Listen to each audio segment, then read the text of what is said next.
પણ જેણે શાસ્ત્ર શ્રવણ કરીને પછી જે સેવા કરે ને એની સેવામાં આમાં આસમાન જમીનનું અંતર હોય. આ તમે નોટ કરજો મંદિરોની અંદર ક્યારેક ભક્તોમાં સેવાનો આ ડિફરન્ટ છે. એટલે ભગવાન રામે કીધું કે હનુમાન મારી ઈચ્છા છે તું કથા સાંભળી કે પ્રભુ એમ સીધું કયો નહીં કે મારે જવાનું છે કથા સાંભળવા. તમે કયો કોની પાસે મારે કથા સાંભળવાની અને કોની સાંભળવાની છે એ કયો. કેમ તમારી હારે રહ્યો એટલે રામકથા સાંભળીને તો કોઈ મતલબ નથી. તમારું બધું જ ખબર છે મને. તમારો અયોધ્યામાં જન્મ થયો ને પછી લંકા સુધી હું કાંડ થયા છે બધું હું જાણું છું. તમે એડ્રેસ આપો કોની પાસે સાંભળવા જવાનું છે, કોની કથા સાંભળવાની છે. ભગવાન રામે કીધું હિમાલયમાં કાગભૂષુંડી છે એની પાસે જઈને કથા સાંભળજો. હનુમાનજી કે તમે અદ્ભુત છો હે પ્રભુ, કાગડા પાસે કથા સાંભળવા મોકલો છે. કાગભૂષુંડીજી કાગડાના શરીરમાં છે. અને તમે વિચાર તો કરો કથાઓના વક્તા કોણ છે? રામકથાના વક્તા કાગભૂષુંડીજી કાગડાનું શરીર, ભાગવતના વક્તા સુખદેવજી સુખ પોપટના શરીરમાં છે. આ ભારત વર્ષ છે જ્યાં પશુ પક્ષી તે કથા કરે છે. હનુમાનજી વાનર સ્વરૂપ એ કથા સાંભળવા જાય, શ્રોતા છે. ગયા હનુમાનજી કથા સાંભળવા અને હિમાલયની અંદર જઈ અને જોયું કાગભૂષુંડીજી કથા કરે અને ગરુડ ઇત્યાદિ બધા પક્ષીઓ કથા શ્રવણ કરવા એવી સભા જામી છે ત્યાં. અને હનુમાનજી એ આશ્રમના ગેટ ઉપર પહોંચે અને ગેટ ઉપર પહોંચીને વિચાર કર્યો કથામાં આમ જવું નથી વચ્ચે. હું કામ? કારણ કે ડિસ્ટર્બ થાય. ત્યાં બેઠા બેઠા કે આ હું કેસી સાંભળું, અધૂરા સત્ર એ પોગેલા. કાગભૂષુંડીજી કથા કહેતા કહેતા એક પ્રસંગ કીધો કે જ્યારે સીતાજીનું હરણ થયું અને ભગવાન રામની આજ્ઞા થઈ અને હનુમાનજી મહારાજને મોકલ્યા તો હનુમાનજી એક પગ અહીંયા મૂક્યો અને બીજો પગ લંકામાં અને એક ફૂંક મારીને તો લંકા બાળી દીધી. ફૂંક મારીને હનુમાન કે કેવું ફેંકે છે ઈ કે હું હતો ત્યાં ડાયરેક્ટ સાક્ષાત અને આ એમ કે છે કે એક પગ અહીંયા એક કેટલું ઉડ્યો ઈ કે હું ત્યાં અહીંથી ત્યાં પાર 800 યોજન સમુદ્ર બતાવ્યો છે ને, 800 યોજન ઉડીને ગયો અને આ એમ કે છે કે એક પગ અહીંયા ને એક પગ અહીંયા. હનુમાનજી આ કોની પાસે કથા સાંભળવા મોકલ્યો છે ઈ કે મને આડે કોની પાસે કથા સાંભળ્યું છું કેટલું ફેંકે છે આ. પણ કાંઈ નહીં, ભગવાન રામે કીધું સાંભળી લો. કલાક કથામાં બેઠા, સત્ર પૂરું થયું, સીધા અયોધ્યા આવ્યા પાછા. અયોધ્યા આવ્યા નામ જો મોઢું પડી ગયેલું. અમારા કુંડલ કૃષ્ણ પ્રભુની ભાષામાં હું કહું ને તો ભગવાન રામે પૂછ્યું કે તું કથામાં ગયો તો કાણે ગયો તો ઈ કે આ તારું મોઢું કેમ આમ પડી ગયું છે ઈ કે. હનુમાનજી કે તમે મોકલ્યો મને હાવ ખોટા એડ્રેસ કે નકરું ફેંકે છે ઈ કે અને ક્યાં કથા કહેતા આવડે છે. અને આપણને ઘણી વાર એવું થઈ જાય કે આપણે જે કાંઈ વાંચેલું સાંભળેલું હોય અને થોડુંક વિપરીત સાંભળી લઈએ ને આપણને એમ થાય કે આને કથા ખોટી જાય જીકમ જીક કરે છે કે આપણને તો અનુભવ નથી આ કથા આવીશ ક્યાંથી. જો કથાઓની અંદર ઘણા ભેદ છે. કલ્પ ભેદ હરિચરિત સુહાય, ગોસ્વામીજી આનો ઉત્તર આપ્યો છે રામચરિત માનસમાં કે હરેક કથાઓના અલગ અલગ કલ્પ ભેદ હોય છે. કલ્પ ભેદ શું છે? બ્રહ્માજીના એક દિવસને એક કલ્પ કહેવામાં આવે છે. બહુ સીધી ભાષામાં આ તમે સમજો. અને બ્રહ્માજીનું આયુષ્ય તમારે સમજી લેવું જોઈએ. કેમ? તો જ ભાગવતમાં ટપો પડશે. કારણ કે આમાં બધી વાત મન્વંતરોની કલ્પની જ આવે છે. 43,20,000 ગુણ્યા 1,000 કરો ને ત્યારે બ્રહ્માનો એક કલ્પ થાય. 43,20,000 વર્ષ આ પૃથ્વીના એને ગુણ્યા 1,000 એટલે 4,32,00,000 વર્ષ આવે. જ્યારે આ પૃથ્વી ઉપર જાય ત્યારે બ્રહ્માજીનો એક દિવસ થાય. સમજમાં આવ્યું? એક દિવસ. આવા એક વર્ષમાં 365 કલ્પ આવે. 365.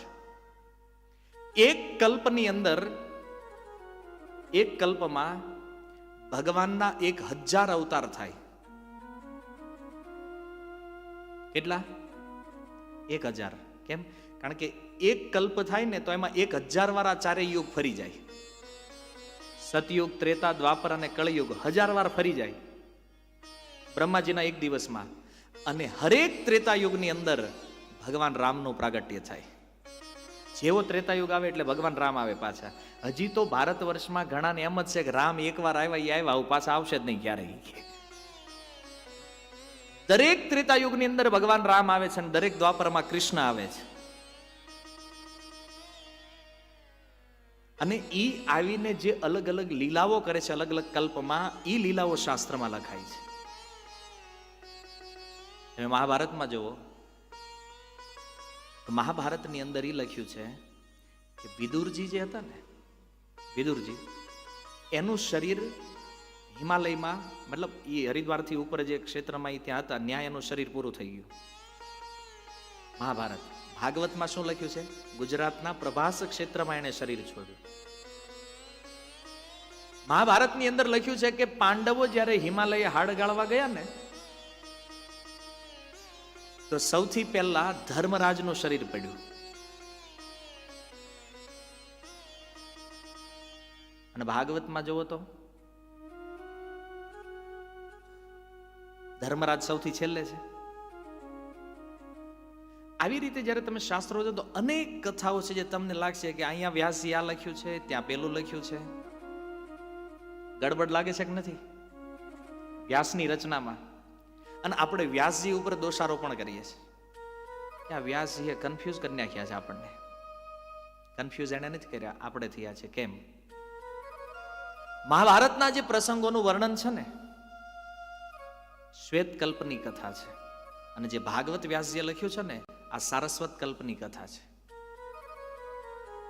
કલ્પ ભેદના કારણે લીલાઓમાં ભેદ છે. ખોટું એ કઈ નથી. સમજમાં આવ્યું? આપણી બુદ્ધિ જ્યાં ન પહોંચે એટલે ચોકડી મારી દેવાની. ખોટું.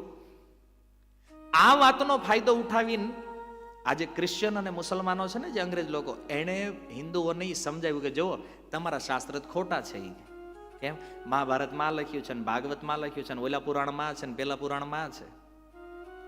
પણ એ પુરાણો સુધી તો એ મૂર્ખ લોકોની બુદ્ધિ જ નથી પહોંચી. અને એવા લોકોની વાત સાંભળીને આપણે તેમાં નહીં. હિન્દુઓમાં તો અંધશ્રદ્ધા બહુ છે. હિન્દુ નહીં, આ સનાતન ધર્મના શાસ્ત્રમાં જે વિજ્ઞાન છે ને, એવું આખી દુનિયામાં કોઈની પાસે ક્યાંય નથી. એમને એમ નાસાવાળા ઋગ્વેદ ઉપર રિસર્ચ કરે છે. કેમ બાઇબલ ઉપર રિસર્ચ નથી કરતા? કુરાન ઉપર કેમ નથી કરતા? ભાઈ, ઋગ્વેદ પર રિસર્ચ શા માટે કરે છે? કારણ કે જાણવા લાયક, સમજવા લાયક કાંઈ છે ને, તો એ આ સનાતન ધર્મનું વૈદિક શાસ્ત્ર છે. એટલે ક્યારેક ક્યારેક આવી કથાઓ તમારા મનમાં આવે, વિરોધાભાસ આવે ને, તો સમજવું કે આ કંઈક અલગ અલગ કલ્પભેદની કથાઓ છે. પુરાણોમાં અનેક કલ્પના નામ પણ આપવામાં આવ્યા છે. તમે વાયુ પુરાણ કે વિષ્ણુ પુરાણ જોવો તો 30 કલ્પ, ક્યાંક 23 કલ્પ, આ બધા કલ્પના નામ છે. અને અત્યારે આપણે જે કલ્પ ચાલે એ કયો કલ્પ છે ખબર છે? વરાહ કલ્પ અહીંયા ચાલી રહ્યો છે અત્યારે.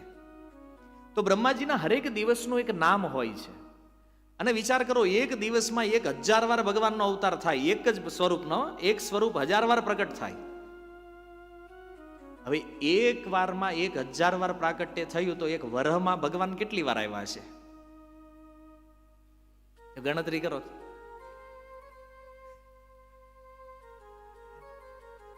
હવે આટલા ભગવાન રામના અવતાર થયા, અને હરેક અવતારમાં હનુમાન આવે પાછા.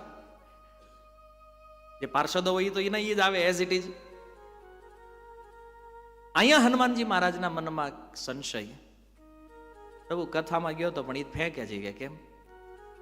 હવે મેં લંકા બાળી છે હાથે કે, અને પૂંછડી મારી લાંબી કરી, પછી ઓલા કપડું વીટ્યું, તેલ લગાડ્યું, પછી મેં ક્યાં ક્યાં હળગાવ્યું, અવતાર કાપી નાખ્યું કે આખો મારી પૂંછડી નો હોય કે. બોલો, હું ઉડ્યો બધું જ કટ, અહીંયા પગ મૂક્યો સીધો લંકામાં અને ફૂંક મારીને મળી દીધી કે. બોલો, આવી કથા કરે છે કે. હનુમાન કન્ફ્યુઝ થઈ ગયા કથામાં. એ કે પ્રભુ હવે કોઈ દી કથા સાંભળવા ન મોકલતા હોય કે મને ત્યારે. ભગવાન રામ કે તું ભરે, હું વીટી આપું છું. હનુમાન સમજી ગયા. એ કે જ્યારે જ્યારે વીટી કાઢે ને કાંઈક લીલા થાય ત્યારે. પેલા કાઢી હતી ને, પ્રભુ મુદ્રિકા મેલી મુખ માહી. હનુમાનજી ગયા, ભગવાન કે પાછી વીટી કાઢી ક્યાંક થાય. હાથમાં વીટી આપીને વીટી ઉડવા માંડી. હનુમાનજી પકડી, પેલા વીટી ઉડી આકાશમાં અને હનુમાન વાહે,